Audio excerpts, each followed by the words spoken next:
warahmatullahi wabarakatuh.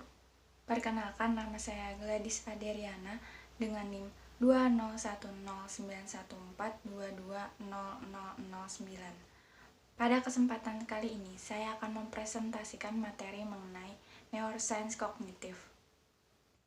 Adapun materi yang akan saya bahas mengenai definisi neuroscience kognitif, sistem saraf, bagian otak, peralatan yang digunakan oleh para neuroscience, dan hubungan antara psikologi kognitif dan neuroscience kognitif. Sebelum kita membahas lebih dalam mengenai neuroscience kognitif, ada baiknya kita mengetahui terlebih dahulu mengenai definisi neuroscience kognitif. Neuroscience kognitif terdiri dari dua kata, yaitu neuroscience dan kognisi atau kognitif. Neuroscience adalah ilmu yang mempelajari tentang sel saraf, sedangkan kognisi atau kognitif adalah proses mengetahui. Jadi, secara harfiahnya, neuroscience kognitif adalah ilmu yang mempelajari mengenai kognisi dengan penekanan pada perkembangan maupun fungsi-fungsi pada otak. Sebagai contoh, misalnya kita mempersepsikan sesuatu, misalnya rasa benci menjadi rasa cinta. Hal tersebut tidak terlepas dari aktivitas yang ada di otak. Selain itu, contoh lainnya, misalnya kita makan, berjalan, dan belajar. Hal tersebut merupakan aktivitas yang tidak terlepas dari neuron. Selanjutnya adalah sistem saraf. Sistem saraf terdiri dari dua, yaitu sistem saraf pusat dan sistem saraf tepi. Tetapi, di sini saya akan banyak membahas mengenai sistem saraf pusat, karena langsung berhubungan dengan kondisi pada otak. Selanjutnya, kita masuk ke bagian otak. Secara garis besar, otak terdiri dari 3 bagian, yaitu otak besar, otak kecil, dan batang otak. Otak besar atau cerebrum.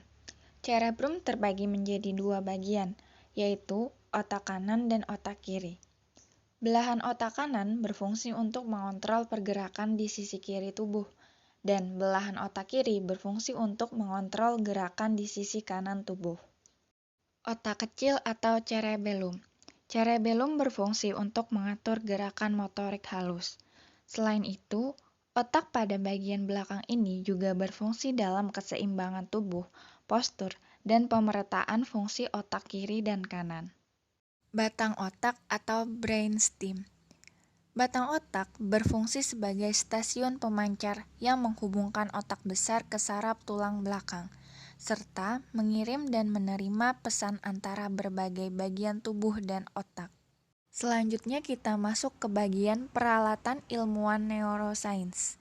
Ada EEG, ada CT, PET, MRI dan fMRI, MEG, TMS, dan mikro-CT. Yang pertama adalah EEG. EEG adalah rekaman tentang frekuensi dan intensitas otak yang hidup, dan biasanya direkam di sebuah periode yang relatif lama. EEG berfungsi untuk merekam sinyal elektrik yang ada di otak, khususnya pada aktivitas neuron. Selanjutnya adalah CT. CT adalah proses yang dilakukan oleh komputer yang menghasilkan struktur otak 3 dimensi di media gambar X-ray yang datar atau 2 dimensi. CT merupakan pemindai X-ray yang berfungsi untuk mengetahui struktur otak seperti apa. Selanjutnya adalah hubungan antara psikologi kognitif dan neuroscience kognitif.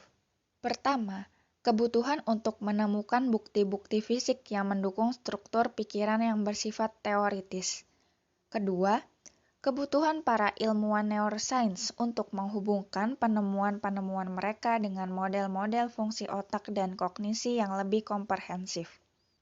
Ketiga, sasaran klinis untuk menemukan korelasi antara patologi otak dan perilaku atau simptom.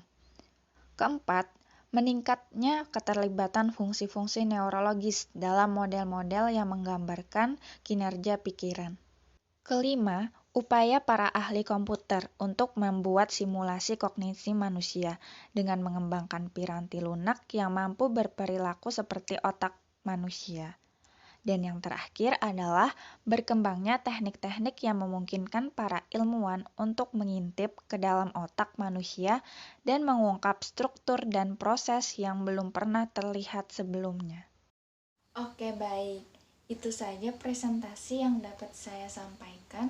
Kurang lebihnya mohon maaf. Sebelum saya tutup, saya ada sebuah pantun. Anak ayam pergi ke sawah. Sekian dari saya. Wassalamualaikum warahmatullahi wabarakatuh.